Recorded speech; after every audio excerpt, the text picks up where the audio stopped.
Good morning class. आज हम लोग डिस्कस करने जा रहे हैं फोटोसिंथेसिस के बारे में। ठीक है, फोटोसिंथेसिस क्या है ये देखेंगे हम लोग, और इसमें क्या क्या इन्वॉल्व होते हैं, किस टाइप का रिएक्शन होता है और कौन कौन से एलिमेंट या कंपाउंड इन्वॉल्व होते हैं। ठीक है, तो फोटोसिंथेसिस का सबसे पहले हम लोग डेफिनेशन देख लेते हैं। फोटोसिंथेसिस क्या है, तो ये क्या है, एक enzyme mediated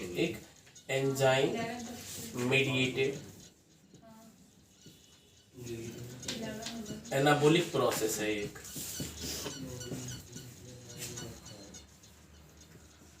which synthesize which form organic compound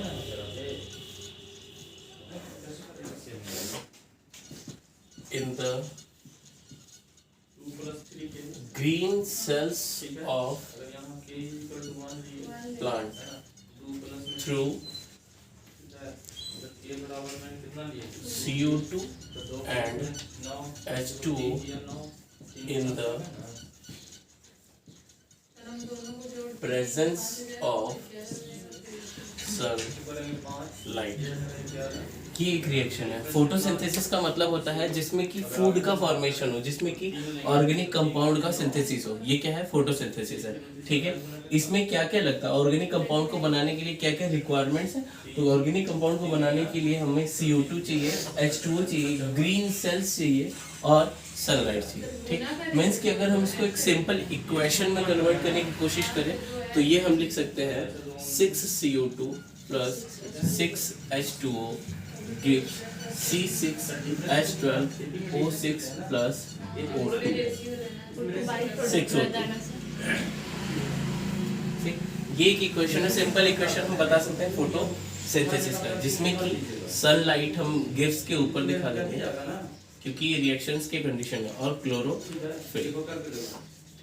even हम ये भी जानते हैं कि किसी भी एक फोटोसिंथेसिस में जो एक कंपाउंड एक मॉलिक्यूल ऑफ ग्लूकोज होता है उसको बनाने के लिए 686 किलो कैलोरी एनर्जी की रिक्वायरमेंट होती है। सनलाइट से एक कंपाउंड एक मॉलिक्यूल ऑफ ग्लूकोज को सिंथेसाइज करने के लिए इतने एनर्जी की रिक्वायरमेंट होती है।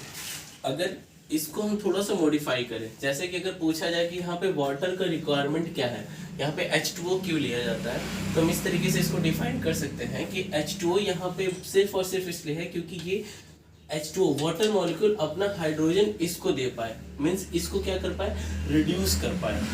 ठीक है, तो इस ये H2O प्रेजेंट है क्यों, क्योंकि ये अपना हाइड्रोजन इसको डोनेट करेगा, किसको, CO2 मॉलिक्यूल को, ताकि इसको कन्वर्ट कर पाए किसमें, ऑर्गेनिक कंपाउंड यानी कि किसमें, ग्लूकोज में। ठीक, मीन्स कि अगर हम इसको मॉडिफाई करने की कोशिश करें वाटर की रिक्वायरमेंट के बेसिस पे कि वाटर क्यों रिक्वायर होता है फोटोसिंथेसिस में, तो हम ये बता सकते हैं कि ये रिएक्शन मॉडिफाई होकर बन जाएगा 6CO2 plus 12H2O gives sunlight, chlorophyll. ठीक, और यहाँ से बनेगा हमारा ग्लूकोज जो कि एक ऑर्गेनिक कंपाउंड है, 6H2O and 6O2। इस रिएक्शन से हमें ये पता चलता है, जो नेक्स्ट सेकेंड वाला रिएक्शन है, इससे हमें सिर्फ यही पता चलता है कि यहाँ पे जो वाटर मॉलिक्यूल का अमाउंट बढ़ गया, पहले 6 मॉलिक्यूल था, अब ये 12 मॉलिक्यूल होगा। तो इससे हम सिर्फ ये कंफर्म कर सकते हैं कि यहाँ पे वाटर का प्रेजेंस ही सिर्फ इसलिए है क्योंकि ये अपना हाइड्रोजन डोनेट करेगा CO2 को और रिड्यूस करेगा किसमें, ग्लूकोज में, ऑर्गेनिक कंपाउंड में। ठीक है, यही हमारा ऑर्गेनिक मॉलिक्यूल है।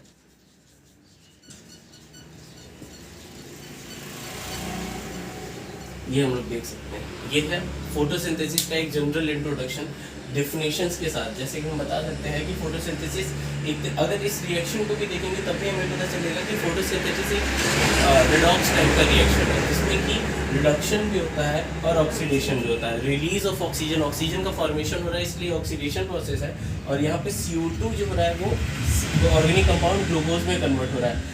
इस कंपाउंड में कार्बन और ऑक्सीजन एलिमेंट है, जबकि यहाँ पे कार्बन ऑक्सीजन के साथ ऐड हो गया इसमें हाइड्रोजन, इसलिए इसको बोल रहे हैं रिडक्शन।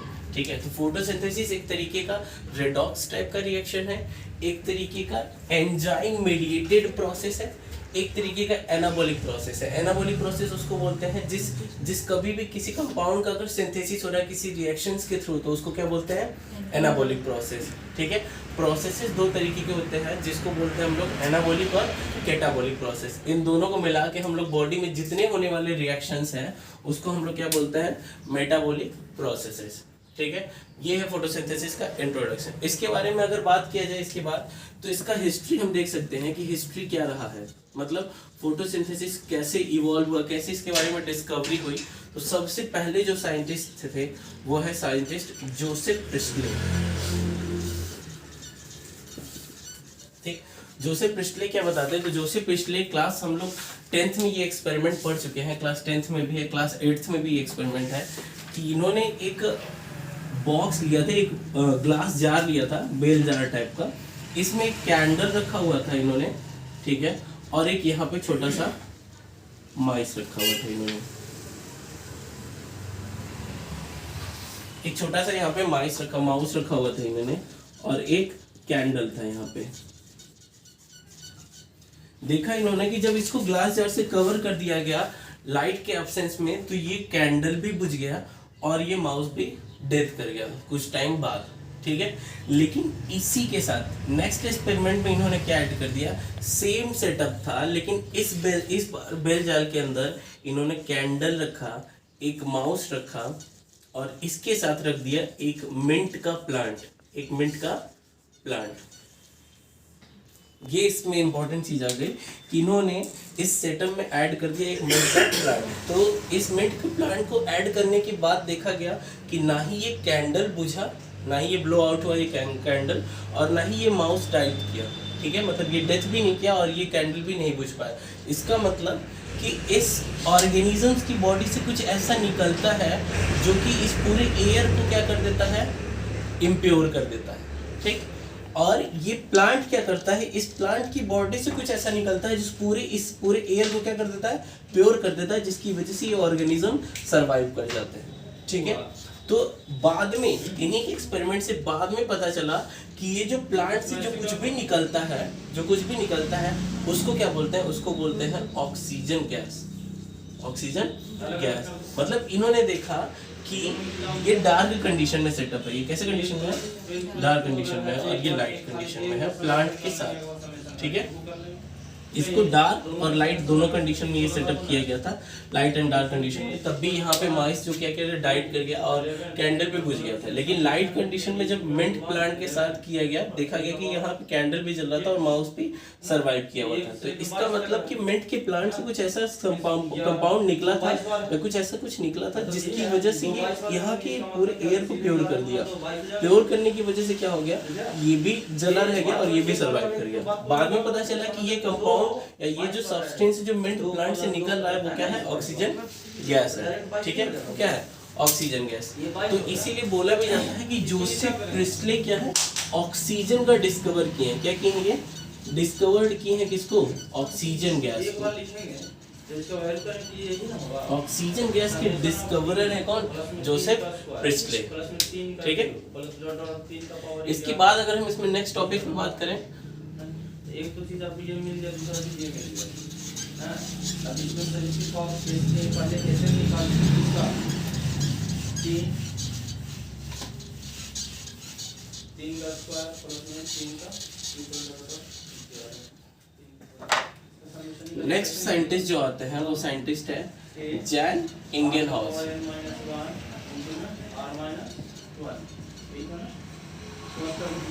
जैन इंगेनहाउस। ठीक,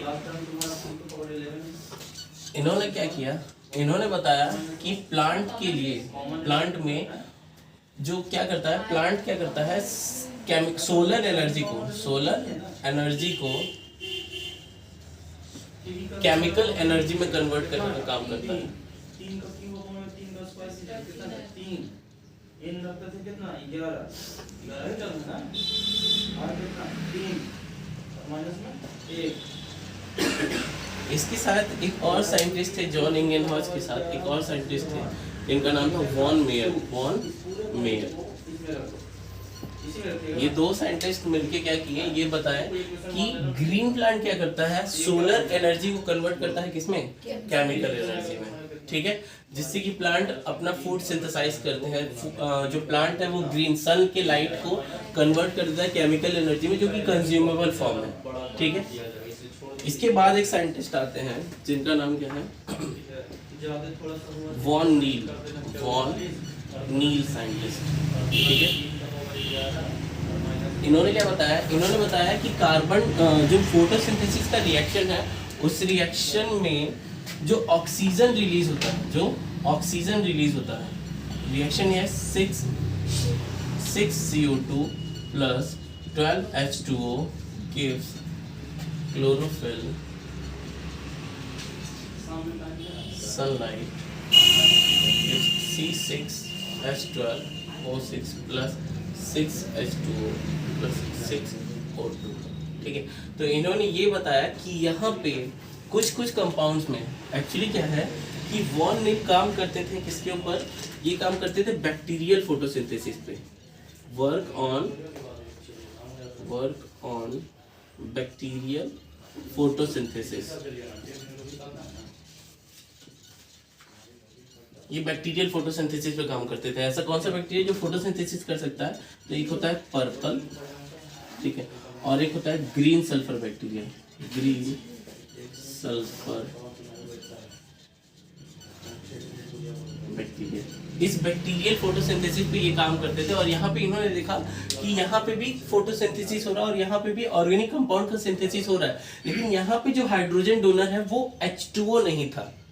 यहाँ पे इस बैक्टीरिया में जो फोटोसिंथेसिस था वहां पे हाइड्रोजन डोनर जो है वो कौन नहीं था, H2O नहीं था, वहां पे कोई और कंपाउंड था। तो वो कौन सा कंपाउंड था, तो इन्होंने कंपाउंड के बारे में बताया कि ये बताया कि 6 CO2 प्लस 6 H2S। यहाँ पे हाइड्रोजन सल्फाइड एक गैस होती है जो कि हाइड्रोजन डोनर के फॉर्म में आती है, जबकि यहाँ पे हाइड्रोजन डोनर कौन है, वाटर मॉलिक्यूल है, और यहाँ पे हाइड्रोजन डोनर कौन है, H2S है, हाइड्रोजन सल्फाइड एक गैस है, ठीक है। इसके प्रेजेंस में इन्होंने देखा क्लोरोफिल,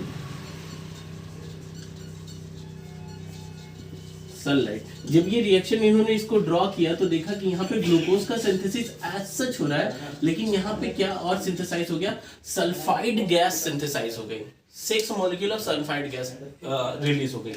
इस गैस की वजह से इन्होंने इन्फरेंस, एक कंक्लूजन निकाला कि ये गैस H2S मॉलिक्यूल से आ रही है। इसका मतलब कि फोटोसिंथेसिस में जो ऑक्सीजन गैस निकलती है वो कहाँ से निकलती है, H2O से निकलती है। ये समझना बहुत मुश्किल है क्योंकि यहाँ पे भी ऑक्सीजन है, यहाँ पे भी ऑक्सीजन है, तो ये वाला जो ऑक्सीजन आया है वो ऑक्सीजन किसका है, इसको कैसे प्रूव किया जाएगा, तो वॉन नील साइंटिस्ट ने प्रूव किया कि जो ऑक्सीजन फोटोसिंथेसिस में रिलीज होता है वो ऑक्सीजन किसका है, H2O का, ठीक। कैसे इसको कंक्लूजन इन्होंने दिया, तो ये काम करते थे बैक्टीरियल फोटोसिंथेसिस पे, जिसपे कि बताया गया, इन्होंने बताया क्या कि यहाँ पे ग्लूकोज को बनाने के लिए, ऑर्गेनिक कंपाउंड को बनाने के लिए जो हाइड्रोजन का डोनेशन है वो कौन करता है, H2S करता है। और जब इसका रिएक्शन इन्होंने ड्रॉ किया तो देखा क्या गया कि यहाँ पे ग्लूकोज मॉलिक्यूल तो बन रहा है लेकिन इसके साथ सल्फाइड गैस निकल रही है। तो इससे एकदम श्योर हो गया, कंफर्म हो गया कि सल्फाइड गैस निकल रही है, इसका मतलब कि ये सल्फाइड गैस निकलती है H2S से, तो इसका मतलब फोटोसिंथेसिस, ग्रीन प्लांट में जो फोटोसिंथेसिस होता है उसमें ऑक्सीजन गैस रिलीज होता है H2O से, ठीक। वॉन नील साइंटिस्ट ये एक बहुत बड़ा कॉन्सेप्ट दिए, क्लियरेंस दिए कि ऑक्सीजन गैस कहाँ से रिलीज होती है, प्लस किसी भी ऑर्गेनिक कंपाउंड को बनाने के लिए जो हाइड्रोजन डोनर होता है वो H2O होता है ग्रीन प्लांट में, और जितने भी फोटोसिंथेटिक बैक्टीरियल होते हैं उसमें क्या होता है, H2S होता है, ठीक। इसके बाद एक और साइंटिस्ट आते हैं जिनका नाम है कैल्विन।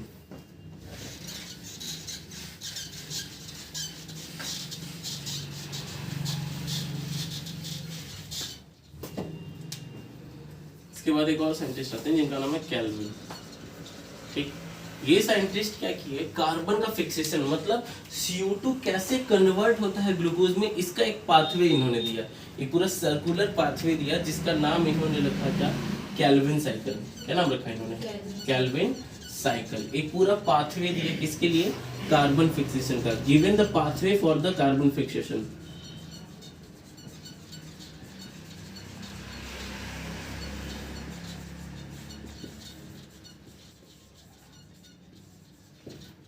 ठीक, ये इन्होंने दिया है, ठीक है। इसके बाद हम लोग पढ़ेंगे जितने भी, जैसे कि क्वेश्चन में पूछा जाता है, क्वेश्चन एक राइज होता है, what are the raw material, what are the raw material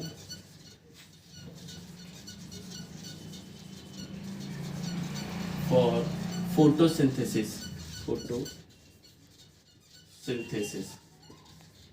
photosynthesis के लिए रॉ मटेरियल क्या क्या होता है।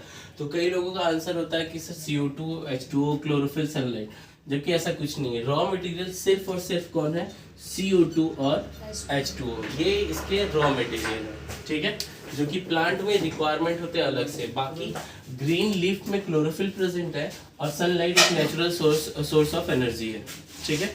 तो यहाँ इन दोनों का प्रेजेंस नेचुरल होता है और इन दोनों को प्लांट एक्वायर करता है, एब्जॉर्ब करता है कहीं ना कहीं से, ठीक है। जैसे हम अगर इसके बारे में बात करें, CO2 जो है वो प्लांट स्टोमेटा के थ्रू एब्जॉर्ब करता है, ठीक है, प्लांट अपने अंदर लेता है। इसके अलावा अगर एक्वेटिक प्लांट्स की बात करें तो एक्वेटिक प्लांट्स कैसे CO2 लेते हैं, बाइकार्बोनेट के फॉर्म में, ठीक है।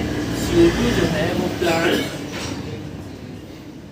कार्बोनेट के फॉर्म में